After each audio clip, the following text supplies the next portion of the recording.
말도 많고 탈도 많았던 이제 공매도가 재개됐습니다. 근데 재개되자마자 다들 그렇게 공매도에 목이 말랐는지 너무 많은 또 공매도가 있어가지고 하루 만에 정지도 다시 많이 나오고 했는데 이게 관세 충격하고 겹쳐가지고 시장이 빠진 게 공매도 때문인지 관세 때문인지 측정하기 조금 어려운 건 사실인 것 같아요. 근데 분명한 영향은 좀 있었은 것 같습니다. 그러면 대표님께서 보기에는 지금 이제 거의 1년 반 만에 재개가 됐는데 이게 지금 단기적으로 시장에 충격을 주고 있는 것 같은데 그렇게 보십니까? 네. 일단 뭐 당연히 충격을 지금 줄 걸로 좀 보고 있고요. 네. 그런데 저는 이제 순기능을 좀 생각해야 될 것 네. 같다.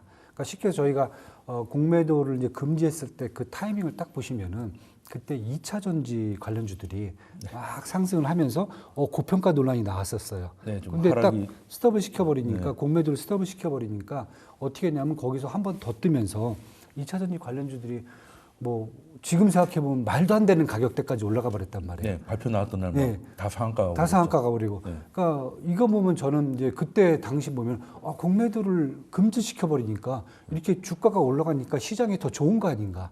근데 지금 보면은 뭐 이게 그거보다 더 지하겠다는 예요. 거지. 약을 그냥 어떻게 보면 한 사발 먹여버린 거 된 거거든요. 네. 저는 이제 이런 생각을 해요. 만약에 그때 공매도가 만약에 이게 그 금지를 안 시켰다 그러면은 분명히 시장에서 공매도의 순기능은 뭐냐면은 그 종목들이 또는 그 산업들이 갖고 있는 펀더멘탈을 지켜준다는 거거든요. 그렇죠. 그러니까 고평가됐으면은 공매도가 당연히 들어와서 그 펀더멘탈로 맞춰주는 거고 그렇죠. 만약에 저평가돼 있다 그러면 사실은 공매도가 들어올 이유가 없죠. 그렇죠. 그럴 경우에는 사실 뭐 주가가 상승할 수 있는 그런 여지가 되잖아요. 그래서 결국은 저는 물론 이제 뭐 우리가 봤을 때는 막 오버 셀링도 될 수 있고 뭐 이런 부분이 네. 있겠지만은 공매도의 가장 큰 이제 순기능적인 측면은 그 회사라든지 갖고 있는 주식시장에서 어떻게 보면 펀더멘탈로 해결을 시켜주는 그런 이제 가장 그 중심을 잡아줄 수 있는 게 사실 공매도라고 저는 생각을 하는데 네. 이번 같은 경우 사실 결국 이제 공매도를 재개하 보니까 하물 기자님 우리가 저희가 걱정했던 게 있어요. 대차 잔고가 높다던가 아니면은 고평가되어 있는 업종들은 피하자. 뭐 가장 먼저 얘기했던 게 저희들이 뭐 2차 전지 바이오 화학 쪽 얘기를 했었잖아요. 네. 뭐 로보틱스까지 얘기했고 근데 네. 뭐 결국 뚜껑 여니까 거기다가 뭐 SK 하이닉스랑 삼성전자도 조금씩 들어오고요. 네. 그러니까 결국 전반적으로 봤을 때는 뭐 지금 뭐 셀트리온, HB, 한미약품, 뭐 유한양행, 한울 바이오파마 뭐 저희들이 예상했던 종목들이 결국은 들어왔어요. 공매도가. 그러니까 그만큼 시장에서 이런 부분들이 어떻게 보면은 너무 우리 주식 시장이 결론은 여태까지 움직이면서 우리가 뭐 주가가 많이 빠졌다 얘기는 하고 있지만은 어떻게 보면은 한국의 어떤 산업들이 갖고 있는 펀더멘탈에 비해서는 확실히 오버슈팅 된 게 아닌가. 네. 그래서 그걸 정상화 시켜주면은 저는 그 다음에는 충분히 매수 자금이 들어오셨다고 봐요. 네. 저는 항상 느끼는 게 만약에 오버슈팅 돼 있다. 그 경우에 펀더멘탈이 정상화되면은 그 다음 단계는 다시 또 매수를 통해서 이 종목들이 또 상승을 할 수 있는 기회를 마련할 수 있다고 보여지거든요. 그래서 그런 측면에서 본다면은 조금 이제 뭐 트럼프 행정부가 이런 거 똑같아요. 저도 고통은 있을 수 있겠지만은 시장이 조금 더 어떻게 보면은 국내 주식시장이 건전화되는 방법이 정상화되는 과정이다. 네. 그러니까 예를 들면은 지금 저희들이 막 맨날 이렇게 막 주식만 보다 보면은 항상 펀드멘탈은 생각을 안 해요. 지금 코스닥 같은 경우 펀드멘탈이 PER이 지금 평균 PER이 지금 98배입니다.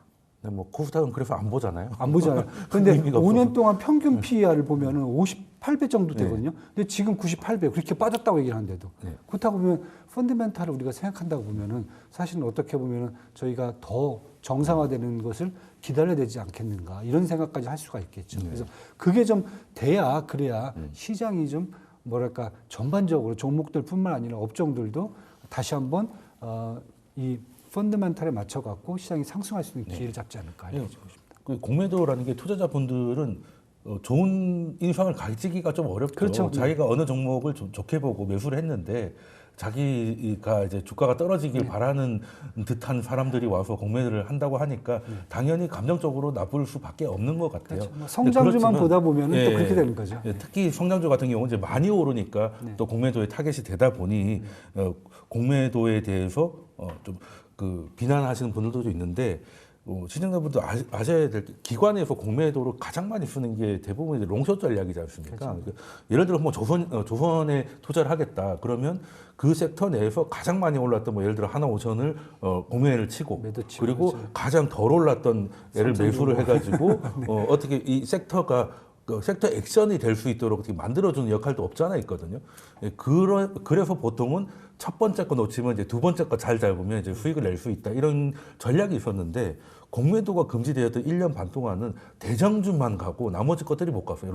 롱숏 전략이 안 되니까.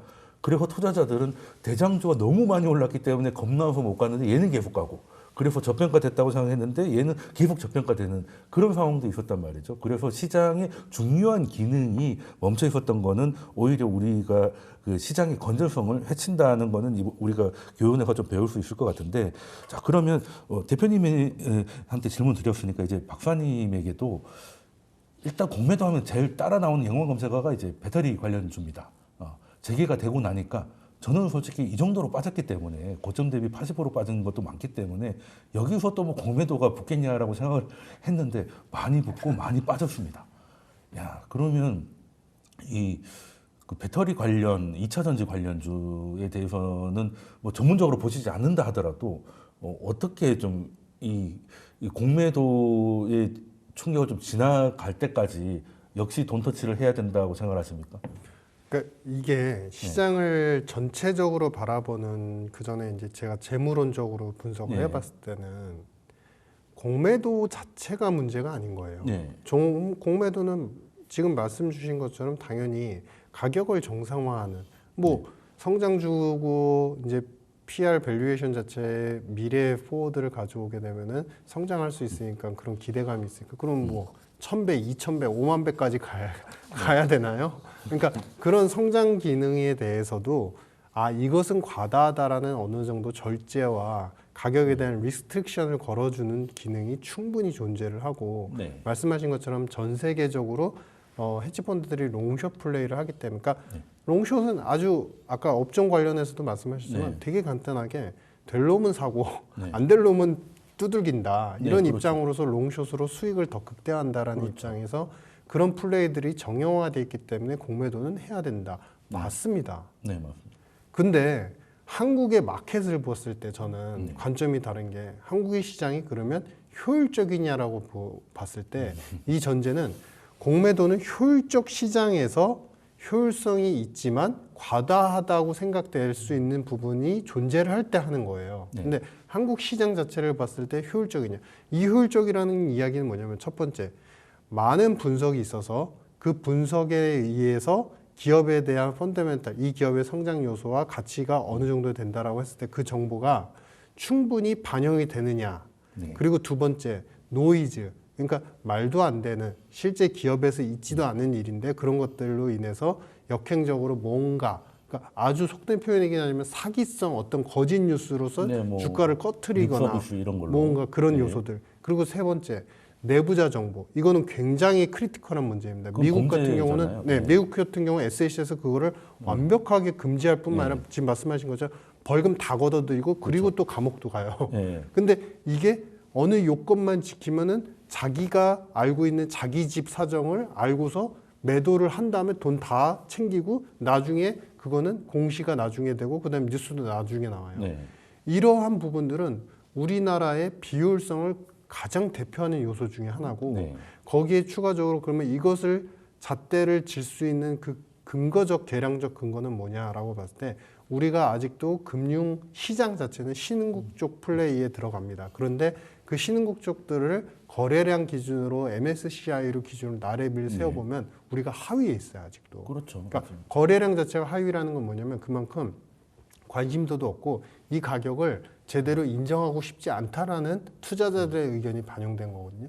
자, 이 얘기는 뭐냐면 그만큼 비효율적이다. 비효율성이 많다라는 거는 한마디로 떨어질 땐 너무 많이 떨어지고 오를 땐 너무 많이 오른다는 겁니다. 변동성이 너무 크다. 그렇죠. 근데 지금 배터리 얘기로 다시 돌아가면 그러면 배터리 관련되는 거는 어떠느냐. 비효율적인 대표적인 섹터 중에 하나예요.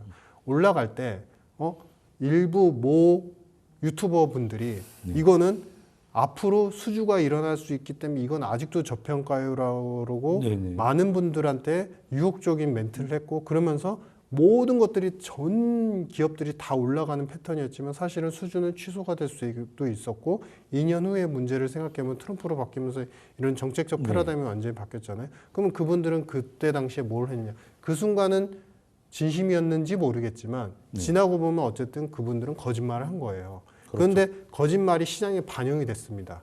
반영이 됐고 그런 것들을 지금 다 뱉어내고 어느 정도는 사실은 유럽이라는 시장이 또 존재하기 때문에 이게 체력 규모가 기업별로는 틀리지만 LG라든지 이런 기업들은 어느 정도 갖춰 나가고 있는 추세예요. 그런데 몽땅 싸잡혀서 사실은 공매도와 함께 모든 것들이 다 다운그레이드를 시켜버리는 구조. 네. 이거는 비효율성의 대표적 사례다. 네. 근데 그러면은 우리가 어제 오늘이 일이냐 하루 이틀 일이 아니었죠. 이런 비효율성이. 그렇죠. 네. 그러면 이 바로 배터리와 관련되는 부분에 있어서 네거티브 요소를 더 크게 확대 해석을 하고 공매도가 그것을 더 역이용하는 그런 가능성들은 앞으로도 더 많을 것 같다. 네. 이게 이 산업, 이 업종뿐만 아니라 다른 산업으로도 그 다른 산업은 그러면 어떻게 구분하나요?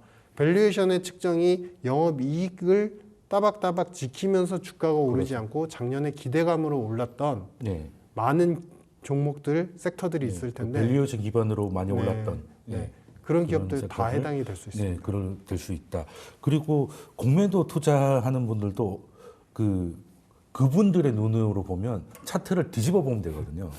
차트를 뒤집어 보면 2차 전지는 현재는 공매도 투자자 입장에서는 엄청나게 추세 추종을 할 만한 그런 상승장이기 때문에 당연히 공매도 분들은 웬만하면 좀 기술적 분석가들이 많잖아요. 이게 과도한 차트의 흐름을 이제 수익화시키는 거기 때문에 그래서 현재는 지금 이 주가의 하방 추세가 끝났다는 거 보이기 전까지는 공매도 투자자들에게는 굉장히 매력적인 차트이기 때문에 쉽게 접근하는 거는 좀 조심을 해야 될 것 같다는 거를 좀 말씀드리고 싶고 우리가 공매도 금지를 3번을 했고 그리고 이제 총 4번 내서 4번째 이제 재개가 됐는데 지금 가장 최근에 있었던 게 이제 코로나 때 해서 정지를 했다가 21년인가 그때 다시 재개를 했지 않습니까? 근데 그 이후로 공매도 재개 때문인지 아니면 코로나 버블이 꺼져서인지 그거는 뭐 예측하기는 어렵습니다만은 주가는 굉장히 많이 빠졌습니다. 그러면 이번 재개는 지금까지 3번의 재개에서 그냥 횡보했던 적이 있고 상승했던 적이 있고 하락한 적이 있는데 이번에는 어느 시나리오로 갈지가 이제 관건이거든요. 그럼 대표님께서는 지금 이 공매도 재개가 좀 중기적으로 봤을 때 그 지수 하락 요인이라고 보십니까? 아니면 그냥 뭐 크게 상관없는 횡보 아니면 이걸로 외국인들이 롱숏을 못하다가 들어오니까 외국인 수급이 들어와서 오히려 돌려줄 수 있다라고 어느 쪽을 더 보십니까? 일단 저는 사실 조금 더 하락으로 가지 않겠는가. 근데 코스피보다는 코스닥에 조금 더 크게 이제 비중을 좀 두고 있고요. 아까도 제가 이제 그걸 말씀드렸어요. 코스피 같은 경우가 PER이 지금 13배예요. 지금 정확하게 5년 평균이 17배였거든요. 그래서 코스피 같은 경우 어떻게 보면은 PER로 보면은 그게 또 뭐 고평가됐다라고 사실 보기는 좀 어려워요. 이미 뭐 큰 종목들 특히 이제 뭐 코스피 같은 경우는 IT라든지 운송 장비, 뭐 금융, 제약, 화학주 이런 종목들이 좀 크게 지금 포진돼 있기 때문에 저는 그래서 코스피 같은 경우에는 그래도 좀 저희들이 이제 얘기하고 있는 그 공매도의 영향을 그래도 상대적으로 좀 덜 받지 않겠는가 이렇게 이제 보여주고요. 그래서 저는 사실 코스닥을 좀 많이 우려를 해요. 지금 코스닥 PER이 지금 90배란 말이죠. 그러니까 쉽게 얘기해서 아까 우리 박사님 얘기했듯이 코스닥에 있는 업종들이 보면 제약이라든지 IT 뭐 기계장비 서비스업인데 완전히 다 지금 보시면은 고평가돼 있어요. 그렇다고 보면은 아마 코스닥 쪽에서 조금 더 주가 하락을 저희가 예상해야 되지 않겠는가. 저는 이렇게 지금 그럼 이제 공매도가 표적이 될 수 있는 코스닥이 코스피보다는 더 위험할 수 있겠다는 말씀 주셨고 투자자분들께서 지금 현재 주가의 위치가 어느 정도인가에 따라서 결론이 날 것 같으니까 판단을 잘 해보시면 될 것 같습니다. 지금까지 두 분 말씀 듣도록 하겠습니다. 오늘 유신익 박사님 그리고 이완수 대표님 두 분 말씀 감사드립니다. 네, 감사합니다. 감사합니다.